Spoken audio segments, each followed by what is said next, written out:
Hello everyone and welcome back to your favourite Formula 1 show. Yes, we're back, Knowing Wheel, episode 282, and today we are here to talk about what everybody is talking about at the moment. It is, of course, winter testing. As always, I'm joined by Jim183. It's a Monday morning, I had to go out and get milk, but Jamie was still late to the recording, which is quite impressive. Not my best morning of timekeeping today, but we're here. We've got some time to talk about F1. And there's actually a lot to talk about because testing is like the first real tangible evidence we have of these 2026 cars. And it's been a bit of a mess so far, I'm not going to lie. So everyone in the paddock seems very kind of concerned at what on earth we're going to see when it comes to Melbourne. Yes, I mean, it is quite funny, isn't it? Because obviously a couple of weeks ago with the Barcelona test, obviously it was only F1 there. So, you know, it was kind of, they were directing where the interviews were going and things like that. Of course, now other media have been able to get out, obviously, to Bahrain, because it is obviously a much more open test.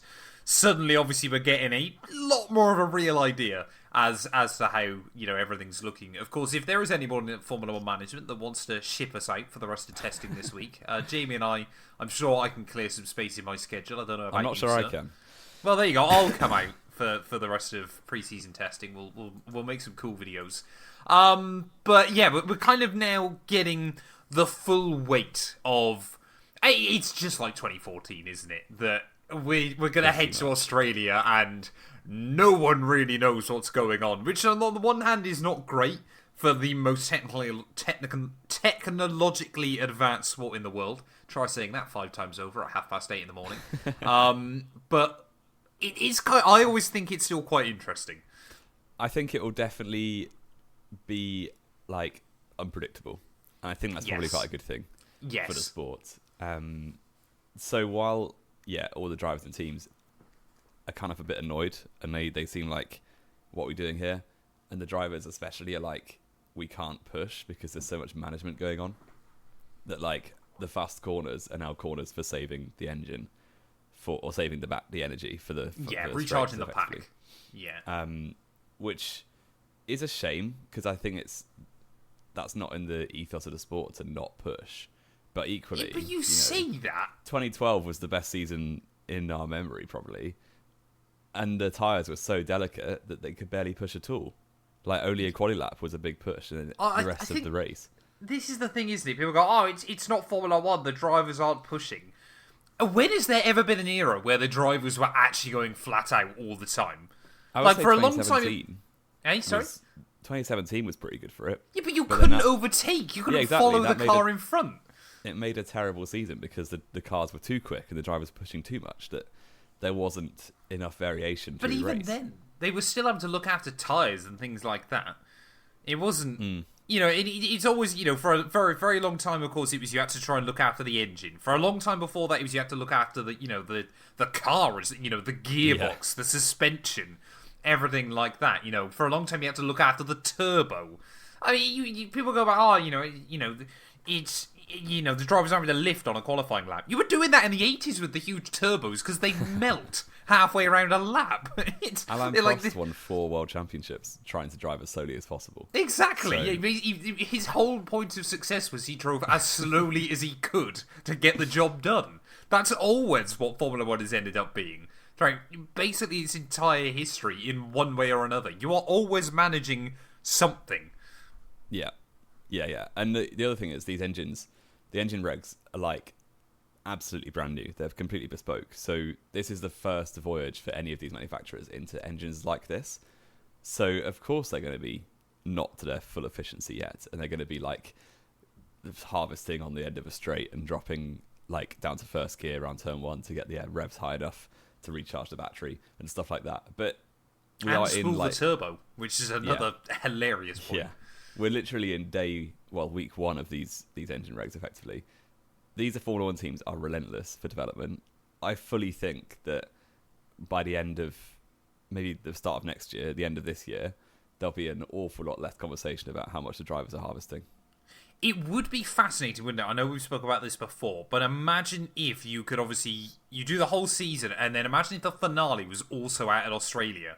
How much time the teams would find would always be just so interesting to kind of see. Although, saying that, I remember, what was it, Aston Martin, between 23, 24 and 25 at Albert Park got slower year on year on dry pace, which is rather impressive. But, I mean, like you said, it is a technological race. It feels like always, basically, every single team starts the season by saying, oh, we're on the back foot, we're not going to be able to do anything, they need to change X, Y, and Z. And obviously the FIA will refine certain things as well, because there are a couple of other bits and pieces we will talk about as the show goes on, but it's kind of a nature of, Formula 1 has always been about trying to build up tech that, not everything, but some of it is meant to then be useful on future road cars. This could still potentially really, if some teams get like some big breakthroughs in certain areas, that will transfer to road cars in the future. I don't think it'll be active aero necessarily, but even then a little bit, I guess. If you're trying to look for ultimate efficiency, even active aero could be useful on even more road cars than it currently is on. Yeah, although active aero only really is relevant when you're going very fast. So most road cars that are going at 70 miles an hour at most in this country, then there maybe isn't much need for active aero. But I get what you mean. Yeah, and exactly. I think the biggest problems at the moment are the fact the drivers are having to drive in weird ways that isn't alike to anything. But I think they'll adapt to that when there's a world championship on the line. Well, the best drivers will. That's always been the case. Well, exactly. And also the start procedure, because the power delivery from the battery at the starts has not been very well refined so far. Well, you can't use ERS or battery before 50 kilometers an hour, can you, on the starts? Mm-hmm. So at 30 miles an hour, which isn't much, but of course, obviously, what we've seen over the last few years is obviously you use the battery off the start, get the instant torque, and actually jump off the line quite well. And, of course, they also use the battery power to spool up the turbo, which you can't do anymore. So, obviously, that clip of... Colapinto, wasn't it, in the Alpine? No, I was actually thinking of Sam in the pits. I can't remember his last name off the top of my head. The clip that looks like it's from The Office, where he goes, Ferrari don't need to spool up their engine for very long in comparison to other teams. Pans around to Hamilton doing his start, and he's revving the nuts off it for like 15 seconds before it goes. He's probably already one of the highlights of the year. Yeah, it's properly like...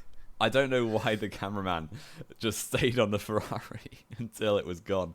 If you've not seen it, go search it. It was brilliant. It was from one of these testing day reviews. It must have been day 4 or 5. We're only on day 3. Oh no, yeah, it was Thursday or Friday. Sorry, it must have been day 3 then. I think Friday. And he was watching Hamilton leave the pit lane, and he was like, interestingly, the Ferrari doesn't need to rev very much before they start, so that's good efficiency. And then Hamilton's just there revving for like genuinely 15 seconds, and they don't take the camera off him. They just wait for him to go. It was brilliant. But yeah, we will see what happens when the 5 red lights go out in Melbourne, because... And everybody's still just sat there revving for like another 10 seconds. yeah. You've got like one car who just goes for it with like the 50% ICU, and that's it. Yeah. I mean, this is the thing though, isn't it? Like teams, if you're given 8 seconds as a complete example to rev up the car, you're gonna go at 8 seconds and just not have it exactly where you want it. Of course, it will make starts less predictable this year. I understand, obviously, the concern that drivers might stall, because obviously without the help of the electric power early on, of course, trying to find the clutch bite point is going to be more difficult as well. But pre-2014, was that not the same? Everyone was doing that. Yeah, but obviously you've been able to use the battery. So obviously, effectively, if you're struggling, if you're going to get towards anti-stall, of course, the engine knows just to give you a boot more ERS. Is basically obviously how that would save you. Before the hybrids, that was all the case anyway. But you didn't have turbo lag. Yeah, I suppose that's true. That's kind of the bigger problem there, of course, is we're kind of suddenly now where you've got both of these tools that every team has become so dependent on in the last few years to getting a good start that suddenly you haven't got anymore. And let's be fair, when you look back, there are 2... I guess actually, no, you got 5 drivers on the grid that have driven non-turbo, non-battery assisted cars for a launch in Formula 1. Yeah. You got Alonso, you got Hamilton, you got Bottas, Perez, and Hulkenberg. I think is that it? Yeah. Yeah. Everyone else debuted after 2014, didn't 2014 onwards, yeah. I mean, they will have driven as young drivers, but that's like so long ago now that you wonder if it's very relevant. They probably didn't do many practice starts if they were at a young driver test or something. So, yeah, it will be... I am curious because it definitely is going to shake the order up, and the predictability is going to be very difficult, I think, this year.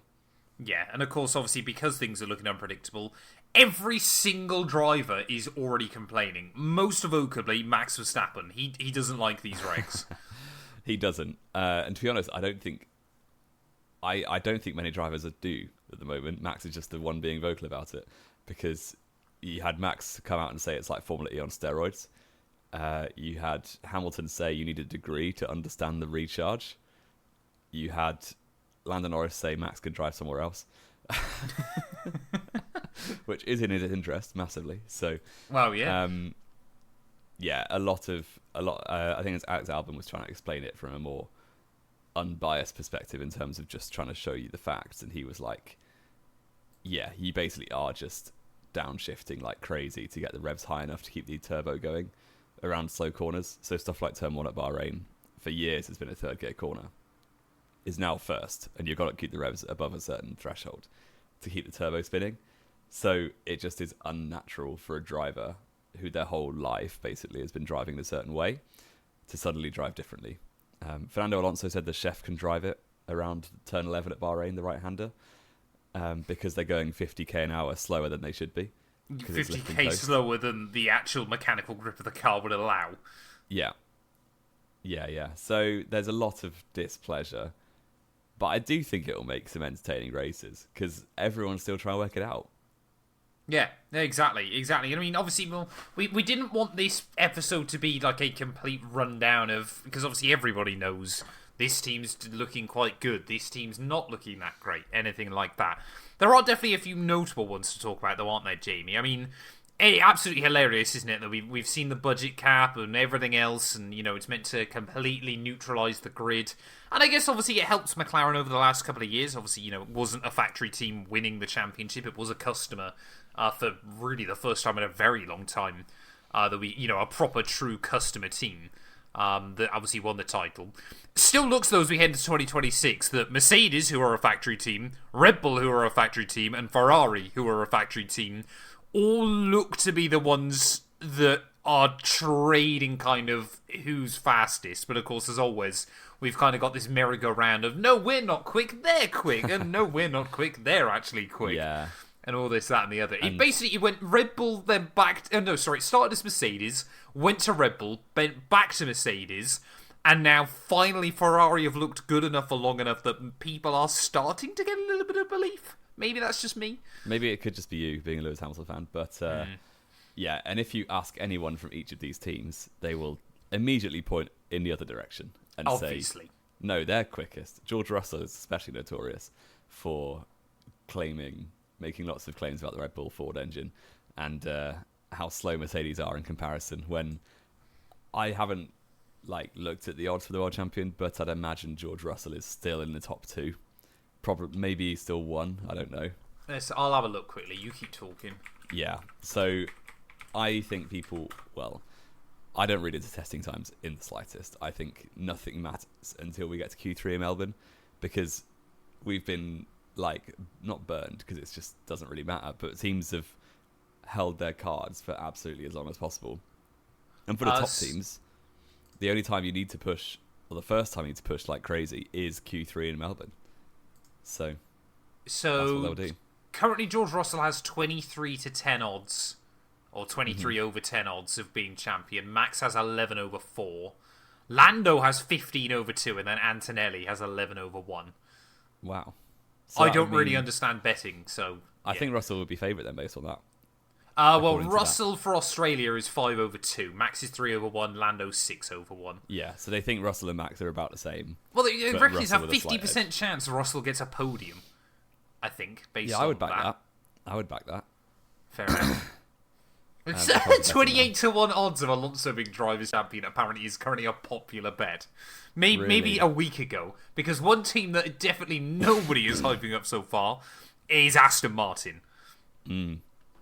Yeah, it's not gone great for them. I think the 4 seconds claims are not particularly accurate. I think Stroll well, maybe Lance Stroll will be 4 seconds off the pace.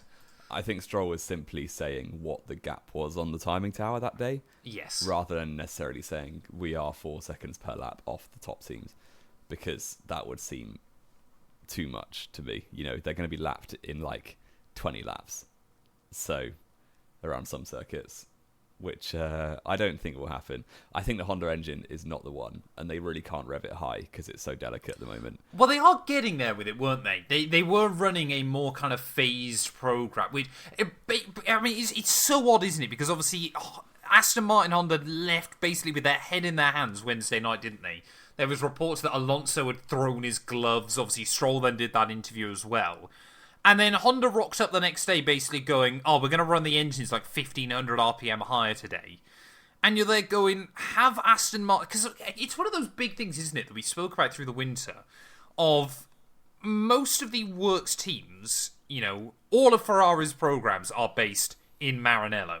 Mercedes programs are, based over Brackley and the other one. Brixworth? What?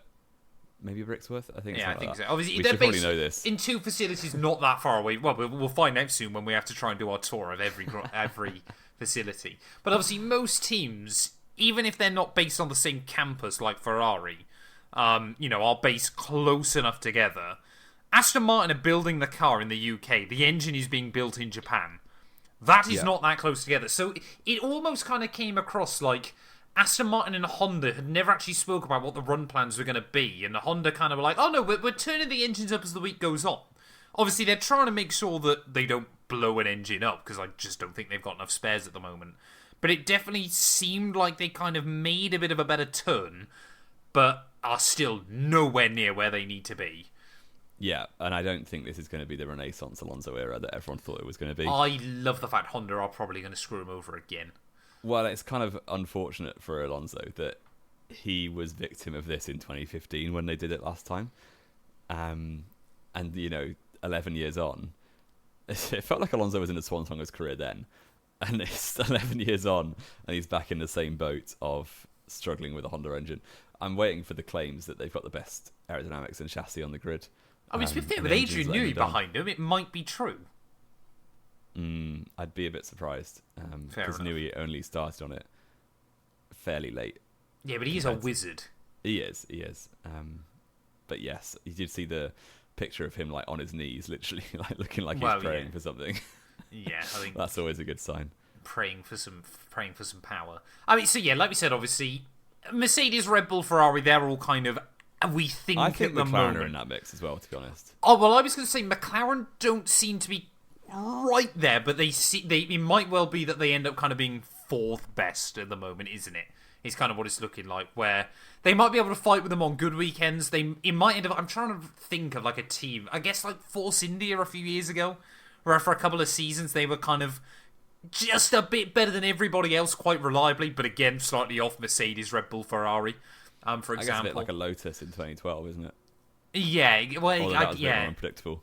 Yeah, exactly. It's they kind of look to be the strong, either top of the midfield or worst of the front. They'll be in the top top group. I'm positive. I think it's a Fair proper enough. top four. Fair enough.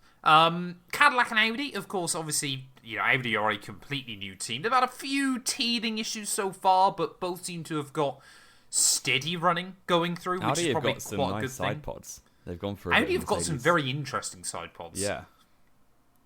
I mean, the Aston is really interesting aerodynamically as well. The problem with F1 is half the time. I mean, you think back to Zero Pod Mercedes in 22, wasn't it? If you have done something alone, you're the only team who's taken on a concept. It either goes fantastically well, or you've got something wrong. Well, it's high risk, high reward, isn't it? At the end of the day, you either end up like Mercedes with the Zero Pods, or you end up like Williams back in '92 with the active suspension. Yeah, there is no in between. Yeah, so we'll see if the Audi Zero Pod it's not Zero Pod, but it's small pod concept works. Yes, I hope it does. Personally, of course. I'm sure you do.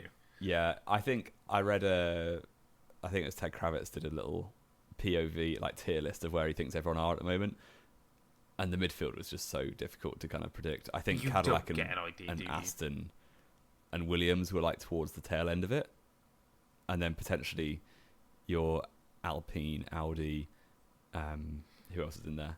Your V-Carb are probably like the middle of it. So it's basically, we've had 3 days of testing. Who knows is the pecking order at the moment. Yeah, which is good. Because obviously it was very clear quite quickly in 2014, wasn't it, that Mercedes were going to be utterly dominant. Yes.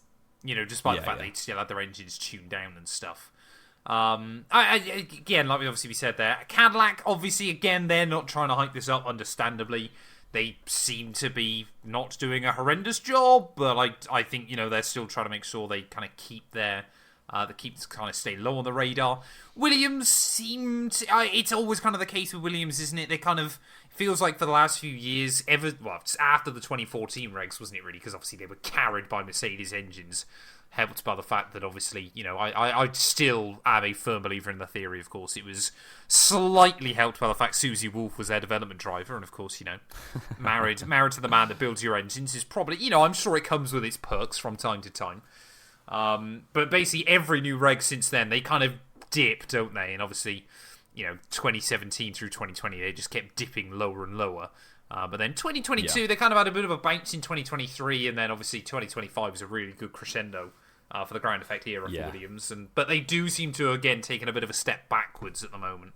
They seem to be struggling. Yeah, and of course they missed the first behind closed doors test in Barcelona, so yeah. You kind of think they're maybe playing catch up, and by the time you get to Melbourne, it might level out. Well, I think sensibly their goal has got to be beat Alpine this year, isn't it? Yeah, they've got to be the third best Mercedes powered team. Behind, definitely. You expect Mercedes and McLaren, of course. McLaren, exactly. Yeah, I think they can probably do that. I don't know. I feel like it's been a little while since Alpine built a really good car that was capable of topping the midfield. Well, we said 23 was it when they were good? 22, they were best of the rest. They finished P4. Yeah. Yeah, it's a bit of a weird one with Alpine, isn't it? Because obviously there were real glimmers last year on more of the kind of on less of the power-orientated circuits. They had some good runs. It was just a shame. Gasly had 10 Q3s, I think. Exactly, which is a bit crazy. Yeah. Especially on a car that it was agreed up and down the grid was down on power on everybody else. Not a huge amount, but enough that it made a decent difference. That will be a couple of tenths a lap, and although, that certainly doesn't mean he was going to fight for a championship or anything, it is still quite useful. I was going to say, it feels like we've basically learned nothing about Alpine and Haas yet, which, honestly, I would argue for both of those teams is potentially a good thing. Yeah. No news might be good news. It may well be, and testing is obviously way more for the teams and drivers than it is for the onlooking crowd, such as us. Oh, yeah.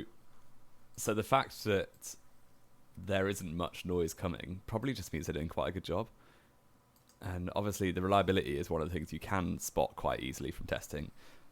I don't think they've had anything major. I think the only team with big problems was Mercedes. Kimi Antonelli missed a lot of running, didn't he? So, but that wasn't like engine related. That was kind of random other mechanics. So, yeah, I feel like they'll probably take a quiet week without much question, at Alpine especially, given how poor they were last year. So, yeah, I think they'll be quite happy. Cadillac currently have 600 to 1 odds. To what? Win the championship? Win the championship, yeah. Yeah, I wouldn't be betting on that, to be honest. Fair enough. Yeah, as unpredictable as the sport may well be going into Melbourne, I think... Brawn GP, mate. Brawn GP. It's going to happen again. If I was going to pinpoint one team to have a double elimination Q1, it would be Cadillac at the moment. What was Brawn GP's betting odds now? I'm so intrigued to know. It wasn't crazy because, they were actually quite good at the last test. Yeah. So they were as high as 40 to 1, somewhere between 40 and 1 and 50 to 1. That's not actually that high. If you think Leicester City winning the Premier League was 5,000 to 1. Yeah. And they did it. 40 and 50 yeah. to 1. Yeah, I suppose. I guess Formula 1 is a weirder sport. Yes. It's that on reg changes, F1 is actually quite unpredictable. So yeah. Yeah, you don't really get reg changes in football that much. No, just pointless new. Well, the refereeing just gets worse every year. So apart from that, we won't go on a rant about football on a Formula 1 podcast. But there we go. I don't care either. Is I think one of the other big points there. Yeah, obviously McLaren apparently, Jamie, this week as well are meant to, or apparently they're going to put a formal, not complaint in, but formal request that they review the regulations for the start procedure, ready for the start of the season. Mm-hmm. Do we think they'll change anything, or is there a little bit? Because I guess there's that horrible thing nowadays, isn't it, as well, of there's some things, because obviously Formula 1 now is, they try and balance this tightrope still of, is it a legitimate sport or is it a bit more entertainment? You won't have seen as much, but I've obviously seen how NASCAR has completely gone the wrong way with that, and is slowly trying to bring themselves back in the right direction. Because Formula 1 cars nowadays are generally pretty safe. Obviously, I know freak accidents can still happen, and anything at 200 miles an hour can still go badly wrong. Mm-hmm. Is there a slight element that maybe they'll leave the start regulations as they are, just to potentially... Because, let's be fair, when you think of early 2000s, one of the iconic shots that comes into your head is Ralf Schumacher going over the top of Rubens Barrichello. In round one at Melbourne. In round one at Melbourne, literally to start the season. Yeah. Is there potentially a small element of... You get a huge global storyline. Yeah, and they won't obviously want that because... But if you leave that bit of intrigue in, it gets people talking. But you don't want to cause crashes based on stupid regulations. I don't think that's in the interest of anyone. So, But what I will say is it's a little bit political, this kind of question, because from what I understand, this was on, I think, The Race or some other journalist organisation, had said Ferrari basically raised this months ago about the start procedure. Yes. That it's going to be stupid. The FIA basically said, nah, mate, get on with it. So Ferrari did. They've actually made, as Sam from the F1 YouTube channel was telling us, Ferrari can start the car fairly well at the moment. As proven not by that video. Yeah, not that clip, but there are other clips of the Ferrari starting normally because they come across this issue early enough to fix it. Well, that's sometimes the thing, isn't it? Is if you come across an issue early enough, actually you spend more time focusing on how to sort it out than a lot of other teams might. Exactly, but the issue is now is that the other 10 teams want to change this procedure, but because Ferrari have got it nailed, they'll vote against. And as we know, everything in the sport has to be unanimous with rule changes. So, well, Ferrari Ferrari don't have the ultimate veto anymore, do they? They did get rid of that a few years ago. But I think, they would still kick up a fuss because they've invested time and energy into fixing this issue, and the rest of the teams just want the FIA to change the rules, which I don't think is really fair from a Ferrari perspective. So I don't think they'll change it until something bad happens, effectively, which I know is a bit reactive. Well, it's also the horrible reality, isn't it, of a lot of time in Formula 1. Stuff only gets changed when something goes horrendously. Yeah. So I think the start regs will probably remain as they are for at least round 1 and 2, probably. Yeah. At least. I mean, we saw the quali regs in 16, which everyone knew were going to be awful. Oh, yeah. Everybody tries to forget those qualifying regs. You know what? I think they could have worked if the teams wanted to make them work. If they had unlimited tyres, it would have been fine. It would have probably been fascinating. They didn't change their run plans, so they were still running it like it was. But the point was they couldn't because they didn't have unlimited tyres. Yeah, you couldn't change your run plans because you still had this. The only thing you could change on your run plan was how many times you went out, and you only had a certain amount of tyres to go out with anyway. So you had people just getting eliminated 90 seconds each. No one was on track. Yeah, but those were quickly disposed of. The problem is with engines is they're much harder to change once you've set off. So I certainly don't see the engines changing for 26 at all. When you say the engines, do you mean the start procedure, sorry? No, I mean everything, because everyone's saying these are the worst regs ever. And we need to but everybody says that every time we get new regs. I know. People didn't like when the V6 turbos came in. People didn't like when the V8s came in. I think people didn't mind the V10s, but still. Yeah, people didn't like porpoising. And I mean, porpoising wasn't great, but... Well, to be fair, they did get rid of porpoising quite quickly. Yeah, but it still took them half a year, didn't it? Yeah. As Christian Horner said, I won't quote the rest of that, but yeah, no. We all know the quote. Yes, I mean, Drive to Survive's out in 2 weeks, isn't it? This Friday, isn't it? Or next Friday? Is it? I thought it was next week. I thought it was the end of next week. Maybe it's next Friday. Are you going to watch it? Well, I did say to Last Year One 2 a couple of days ago. I was like, oh, because she was like, Drive to Survive's been announced again. I was like, are we going to watch it? She went, we haven't watched the last two. And I don't think she likes watching them with me either, because obviously I know I remember everything that happens. You're like, well, actually... Exactly. I remember... 32 of the Barcelona Grand Prix. Exactly, yeah. George Russell actually made that move on lap 36, not lap 32. No, I remember once we were at her parents' house and her mum was watching it. And she was like, oh, do you want me to turn it off? Are there any spoilers? And she went, Matt will know exactly what happened in every single race anyway. Yeah. There are no spoilers. I was like, yeah, it's kind of true. Yeah, fair enough. I don't think I'll invest much time into watching it either. But, yeah, that's because it's not aimed at us. It's aimed at the casual fans who don't watch the sport. I do understand as well, for a lot of people, like I know one of my uncles, he's got no interest in sitting down every week and watching everything that goes on. And basically he uses basically Drive to Survive as like his box set recap. Which I'm kind of there going, for a lot of people, I guess that's better than nothing. Because you kind of have got... enhances. I still think it's a good thing. It definitely enhances the profile of the sport. So I'm like, I am for it. It's just not for me. It's a bit like the exactly. F1 movie. Yeah, no one's making you watch it. yeah, exactly. I think it's a good thing. I'm glad they're still making it. I wonder how long it will go on for. Yeah, I don't know. Because it is one of those odd things as well, isn't it? 8? Yeah. 7, 8? Yeah. 8. It is one of those odd things as well, isn't it? Because you're kind of there going, so many other sports have tried to emulate it with mixed success, but it feels like nothing has... It's one of those bizarre things, isn't it, where Formula 1 is kind of perfectly tailored to this. Like, I know MotoGP have done it, it was an absolute flop. I think golf have done it quite well, but you're kind of there going, golf also... I enjoy golf, I'm not arguing against that, I'm old and boring. But it's not quite as explosive as Formula 1 either at the end of the day. They did it with tennis as well, the tennis one was good. Yeah.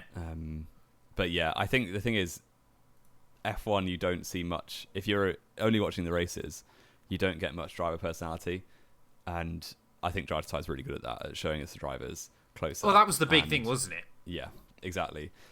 So I do like it, but I won't be watching it, I'm afraid. The F1 movie sequel is in production. Do you see that? No, really? Yeah, it is, genuinely. I haven't seen the first one still. Do I need to watch that before I... Maybe. I mean, it was worth my time, but not much more than that. So but you just don't value your time that highly. No, it's true. I mean, it was fine. I watched it with a group of friends, and I was the one in the cinema going, That's so not unrealistic. accurate. Rule 64B clearly stipulates that's not allowed. You can't change Brad Pitt out after qualifying's happened. That's not realistic. Part firming regulations. He'll get disqualified. It was fine, but there's another one coming, which I will be. Yeah, I can't believe they're doing another one. That's mad. What are they calling it? I don't know. F2 maybe. Yeah, he goes back to Junior series. Yeah. So who knows? But it's in production. It's probably going to be 2027. I don't know, or 8 even. Like it'll be a while. Yeah. Fair enough. Fair enough. Apex GP, the return. Nice. Looking forward to it. Have we got anything else to add, Jamie? I think we've rattled through everything. We're at our 34-minute length of the show, because apparently that's just our regular now.